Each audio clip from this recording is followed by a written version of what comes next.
हिंदी की कालजयी कहानियों के चैनल में आपका स्वागत है।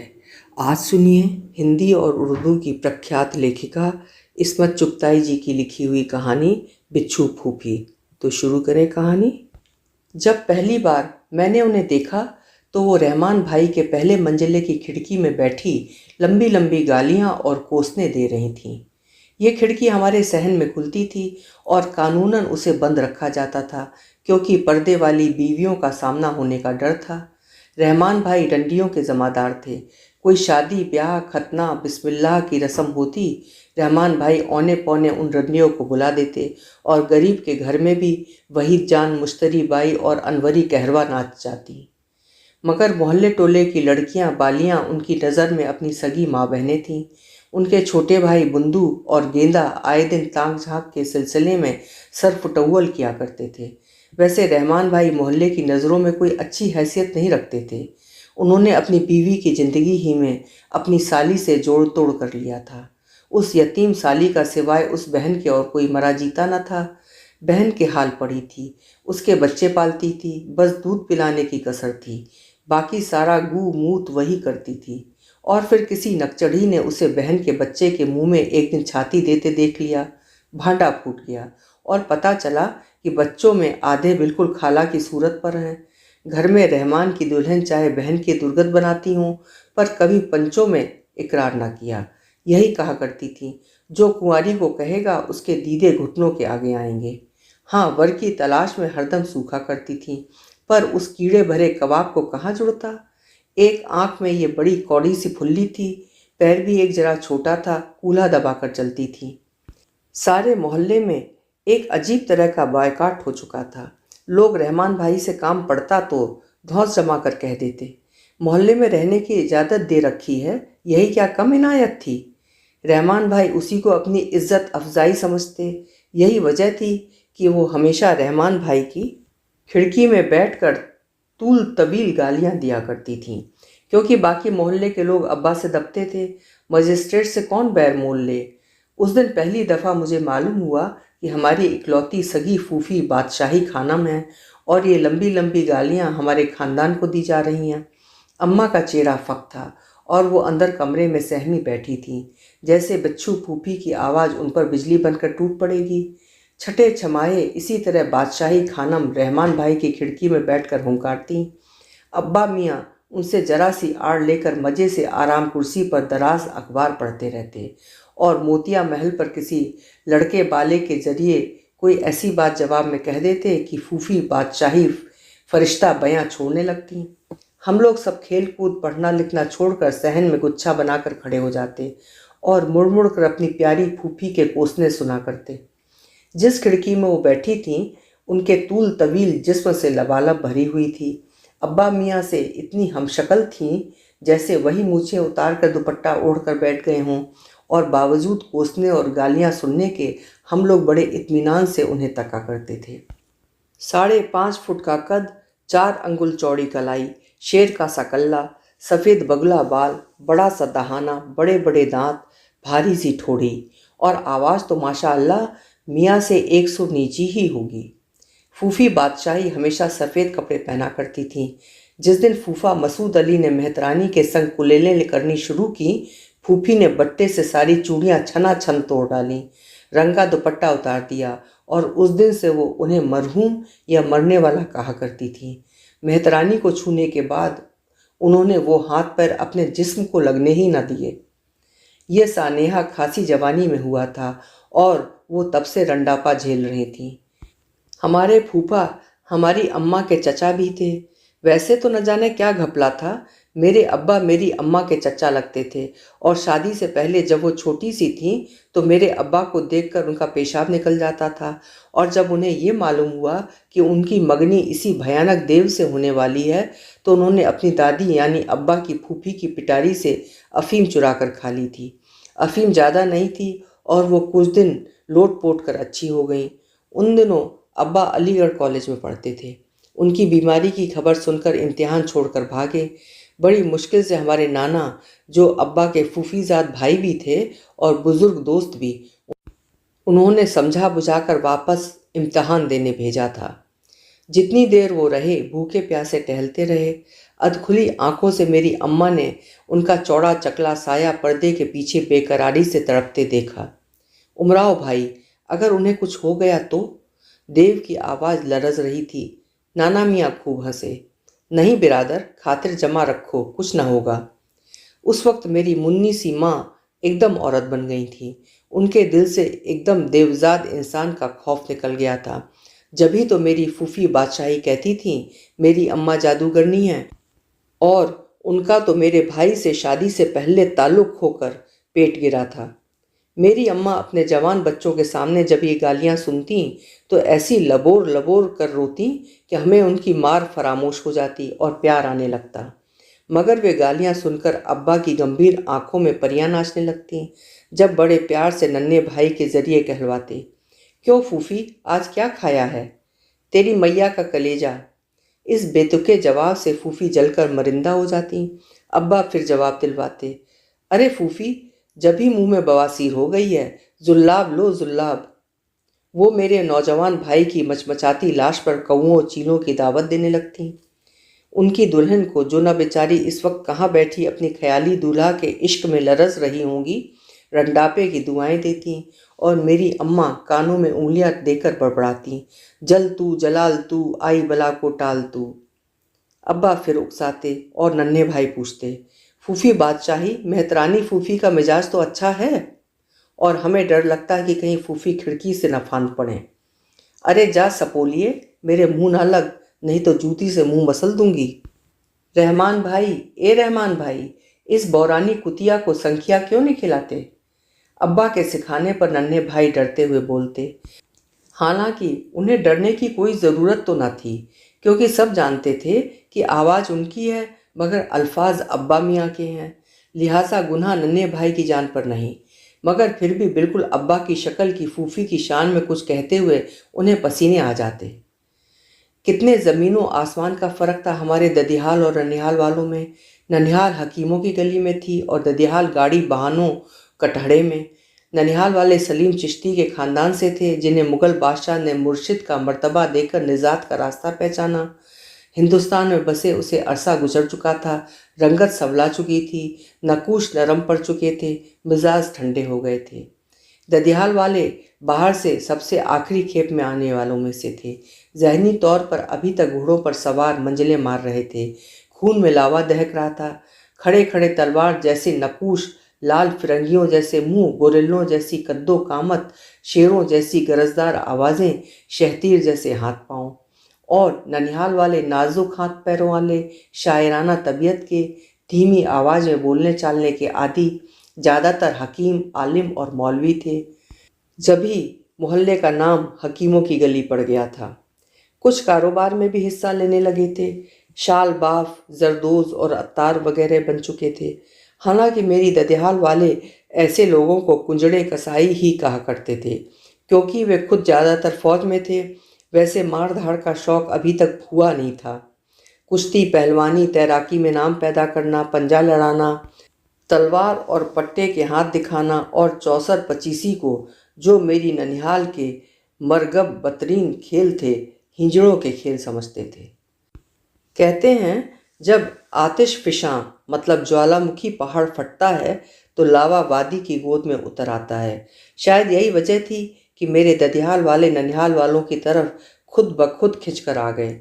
यह मेल कब और किसने शुरू किया, सब शजरे मतलब वंश वृक्ष में लिखा है, मगर मुझे ठीक से याद नहीं। मेरे दादा हिंदुस्तान में पैदा नहीं हुए थे। दादियाँ भी उसी खानदान से ताल्लुक़ रखती थीं, मगर एक छोटी सी बहन बिन ब्याही थी। न जाने क्यों कर वो शेखों में ब्याह दी गई। शायद मेरी अम्मा के दाद ने मेरे दाद पर कोई जादू कर दिया था कि उन्होंने अपनी बहन बकौल फूफी बादशाही कुजड़ों कसाईयों में दे दी। अपने मरहूम शौहर को गालियाँ देते वक्त वो हमेशा अपने बाप को कब्र में भी चैन न मिलने की बद्दुआएं दिया करती, जिन्होंने चुगताई खानदान की मिट्टी पलीद कर दी। मेरी फूफी के 3 भाई थे, मेरे ताया, मेरे अब्बा मियाँ और मेरे चचा। 2 उनसे बड़े थे और चचा सबसे छोटे थे। 3 भाइयों की एक लाडली बहन हमेशा की नखरीली और तुनक मिजाज थी।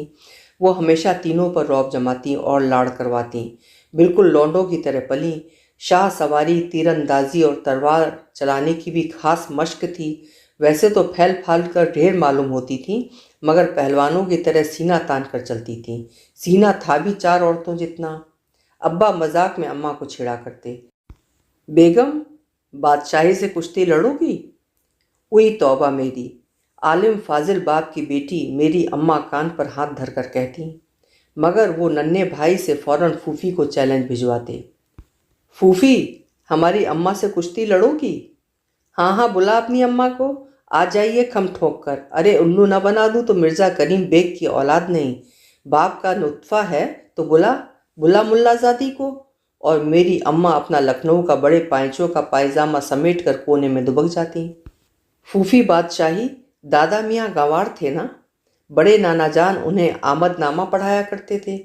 हमारे परनाना के दादा जान ने भी कभी दादा मियाँ को कुछ पढ़ा दिया होगा। अब्बा मियाँ छेड़ने की बात को तोड़ मरोड़ कर कहलवाते, अरे वो इंसजे का ढेला क्या मेरे बाबा को पढ़ाता, मुजावर कहीं का, हमारे टुकड़ों पर पलता था। ये सलीम चिश्ती और अकबर बादशाह के रिश्ते से हिसाब लगाया जाता। हम लोग यानी चुगताई अकबर बादशाह के खानदान से थे, जिन्होंने मेरी ननिहाल के सलीम चिश्ती को पीर व मुर्शिद कहा था। मगर फूफी कहती, खाक पीर व मुर्शिद की दुम, मुजावर थे मुजावर। 3 भाई थे, मगर तीनों से लड़ाई हो चुकी थी, और वो गुस्सा होती तो तीनों की धज्जियाँ बिखेर देती। बड़े भाई बड़े अल्लाह वाले थे, उन्हें फ़कीर और भिखमंगा कहती। हमारे अब्बा गवर्नमेंट सर्विस में थे, उन्हें गद्दार और अंग्रेज़ों का गुलाम कहती, क्योंकि मुग़ल शाही अंग्रेज़ों ने ख़त्म कर डाली। वरना आज मरहूम पतली दाल के खाने वाले जुलाहे यानी मेरे फूफा के बजाय वो लाल किले में जैबुन्निसा की तरह अर्क गुलाब में गुसल फरमाकर किसी मुल्क के शहंशाह की मलका बनी बैठी होती। तीसरे यानी चचा बड़े 10 नंबर के बदमाशों में से थे, और सिपाही डरता डरता मजिस्ट्रेट भाई के घर उनकी हाजिरी लेने आया करता था। उन्होंने कई कत्ल किए थे, डाके डाले थे, शराब और अंडीबाजी में अपनी मिसाल आप थे। वो उन्हें डाकू कहा करती थी, जो उनके कैरेक्टर को देखते हुए कतई फुसफुसा लफ्ज़ था। मगर जब वो अपने मरहूम शौहर से गुस्सा होती तो कहा करती, मुँह जले निगोड़ी, नाहटी नहीं हूँ, अगर छोटा सुन ले तो पल भर में अंतड़ियाँ निकाल के हाथ में थमा दे, डाकू है डाकू। उससे बच गया तो मंझला मजिस्ट्रेट तुझे जेल में सड़ा देगा, सारी उम्र चक्कियाँ पिसवाएगा, और उससे भी बच गया तो बड़ा जो अल्लाह वाला है तेरी आगबत खाक में मिला देगा। देख, मुगल बच्ची हूँ, तेरी अम्मा की तरह शेखानी फतानी नहीं, मगर मेरे फूफा अच्छी तरह जानते थे कि तीनों भाई उन्हीं पर रहम खाते हैं, और वे बैठे मुस्कुराते रहते हैं। वही मीठी मीठी जहरीली मुस्कुराहट जिसके जरिए मेरे ननिहाल वाले ददिहाल वालों को बरसों से जला रहे हैं। हर ईद बकरीद को मेरे अब्बा मियाँ बेटों को लेकर ईदगाह से सीधे फूफी अम्मा के यहाँ कोसने और गालियाँ सुनने जाया करते। वो फ़ौरन पर्दा कर लेती और कोठरी में से मेरी जादूगरनी माँ और डाकू मामू को कोसने लगती। नौकर को बुलाकर सेवैयाँ भिजवाती, मगर कहती पड़ोसन ने भेजी हैं। इनमें जहर तो नहीं मिला है, अब्बा छेड़ने को कहते, और फिर सारी ननिहाल के चीथड़े बिखर जाते। सेवैयाँ खाकर अब्बा ईदी देते तो वो फ़ौरन ज़मीन पर फेंक देती कि अपने सालों को दो, वही तुम्हारी रोटियों पर पले हैं, और अब्बा चुपचाप चले आते। वो जानते थे कि फूफी बादशाही वो रुपया घंटों आंखों से लगा कर रोती रहेंगी। भतीजों को वो आड़ में बुलाकर ईदी देती। हरामजादों, अगर अम्मा अब्बा को बताया तो बोटियाँ काट कर कुत्तों को खिला दूंगी। अब्बा अम्मा को मालूम था कि लड़कों को कितनी ईदी मिली। अगर किसी ईद पर किसी वजह से अब्बा मियाँ न जा पाते तो पैगाम पर पैगाम आते। नुसरत खानम बेवा हो गई, चलो अच्छा हुआ, मेरा कलेजा ठंडा हुआ। बुरे बुरे पैगाम शाम तक आते ही रहते, और फिर वो खुद रहमान भाई के कोठे पर से गालियाँ बरसाने आ जाती। एक दिन ईद की सेवैयाँ खाते खाते कुछ गर्मी से जी मितलाने लगा। अब्बा मियाँ को उल्टी हो गई। लो बादशाही खानम, कहा सुना माफ़ करना, हम तो चले। बस अब्बा मियाँ ने कराह कर आवाज़ बनाई, और फूफी लश्तम पश्तम पर्दा फेंक छाती कूटती निकली। अब्बा को शरारत से मुस्कुराता देख उल्टे पांव कोसती लौट गई। तुम आ गई? बादशाही तो मलकुल मौत भी घबरा कर भाग गई, वरना हम तो आज ही ख़त्म हो जाते। अब्बा ने कहा, न पूछिए फूफी ने कितनी वजनी कोसने दिए। उन्हें खतरे से बाहर देखकर बोली, अल्लाह ने चाहा बिजली गिरेगी, नाली में गिरकर दम तोड़ोगे, कोई मैयत को कंधा देने वाला ना बचेगा। अब्बा चिढ़ाने को उन्हें 2 रुपए भिजवा देते। भाई हमारी खानदानियाँ डोमनियाँ गाली दे दें तो उन्हें बेल जमानत तो मिलनी ही चाहिए। और वे बौखलाहट में कह जाती, बेल दे अपनी अम्मा बहनिया को। और फिर अपना मुंह पीटने लगती। खुद ही कहती, ए बादशाही बंदी, तेरे मुंह को कालिक लगे, अपनी मैयत आप पीट रही है। फूफी को असल में भाई से ही बैर था, बस उनके नाम पर आग लग जाती। वैसे कहीं अब्बा के बगैर अम्मा नज़र आ जाती तो गले लगाकर प्यार करती, प्यार से नच्छू नच्छू कर कहती, बच्चे तो अच्छे हैं। वो बिल्कुल भूल जाती कि बच्चे उसी बज्जात भाई के हैं जिसे वो अज़ल से अबद तक मतलब आद्यंत तक कोसती रहेंगी। अम्मा उनकी भतीजी भी तो थीं। भाई किस कदर घपला था। मेरी ददिहाल ननिहाल में एक रिश्ते से मैं अपनी अम्मा की बहन भी लगती थी। इस तरह मेरे अब्बा मेरे दूल्हा भाई भी होते थे। मेरे ददिहाल को ननिहाल वालों ने क्या क्या गम न दिए। गज़ब तो तब हुआ जब मेरी फूफी की बेटी मुसर्रत खानम मामू को दिल दे बैठी। हुआ ये कि मेरी अम्मा की दादी यानी अम्बा की फूफी जब लबे दम हुई तो दोनों तरफ के लोग तीमारदारी को पहुँचे। मेरे मामू भी अपनी दादी को देखने गए और मुसर्रत खानम भी अपनी अम्मा के साथ उनकी फूफी को देखने आईं। बादशाही फूफी को कुछ डर खौफ तो था नहीं।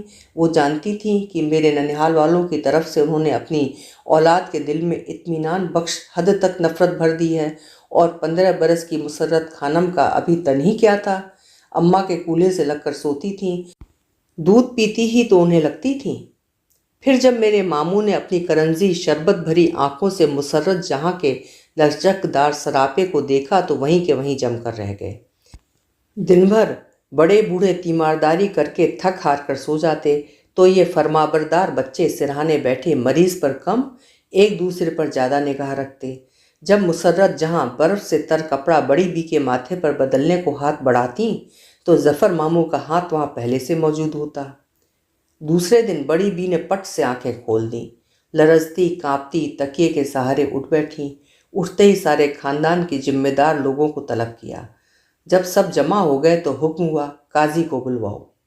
लोग परेशान कि बुढ़िया काजी को क्यों बुला रही है, क्या आखिरी वक्त सुहाग रचाएगी, किसको दम मारने की हिम्मत थी, दोनों का निकाह पढ़वाओ। लोग चकराए, किन दोनों का। मगर उधर मुसर्रत जहां पट से बेहोश होकर गिर गईं और जफ़र मामू बौखला कर बाहर चले गए। चोर पकड़े गए, निकाह हो गया। बादशाही फूफी सन्नाटे में रह गई। हालांकि कोई खतरनाक बात न हुई थी, दोनों ने सिर्फ हाथ पकड़े थे, मगर बड़ी बी के लिए बस यही हद थी। फिर जो बादशाही फूफी को दौरा पड़ा है तो बस घोड़े और तलवार के बगैर उन्होंने कुश्तों के पुश्ते लगा दिए। खड़े खड़े बेटी दामाद को निकाल दिया। मजबूरन अब्बा भी यहाँ दूल्हा दुल्हन को अपने घर ले आए। अम्मा तो चांद सी भाभी को देखकर निहाल हो गईं। बड़ी धूमधाम से वलीमा किया। बादशाही फूफी ने उस दिन से फूफी का मुंह न देखा। भाई से पर्दा कर लिया। मियाँ से पहले ही नाचती थीं। दुनिया से मुंह फेर लिया और एक जहर था कि उनके दिलो दिमाग पर चढ़ता ही गया। जिंदगी सांप के फन की तरह डसने लगी। बुढ़िया ने पोते के लिए मेरी बच्ची को फंसाने के लिए मक्कर गांठा था। वो बराबर ही कहे जाती, क्योंकि वाकई वो उसके बाद 20 साल तक और जी। कौन जाने ठीक ही कहती हो फूफी। मरते दम तक बहन भाई में मेल न हुआ। जब अब्बा मियाँ पर फालिज का चौथा हमला हुआ और बिल्कुल ही वक्त आ गया तो उन्होंने फूफी बादशाही को कहला भेजा, बादशाही खानम, हमारा आखिरी वक्त है, दिल का अरमान पूरा करना हो तो आ जाओ। न जाने इस पैगाम में क्या तीर छुपे थे। भैया ने फेंके और बहनिया के दिल तराजू हो गए। हुलहुलाती, छाती कूटती, सफ़ेद पहाड़ की तरह भूचाल लाती हुई बादशाही खानम उस ड्योढ़ी पर आ उतरी जहाँ अब तक उन्होंने कदम नहीं रखा था। लो बादशाही, तुम्हारी दुआ पूरी हो रही है। अब्बा मियाँ तकलीफ में भी मुस्कुरा रहे थे। उनकी आंखें अब भी जवान थीं। फूफी बादशाही बावजूद बालों के वही मुन्नी सी बच्चू लग रही थीं जो बचपन में भाइयों से मचल मचल कर बात मनवा लिया करती थीं।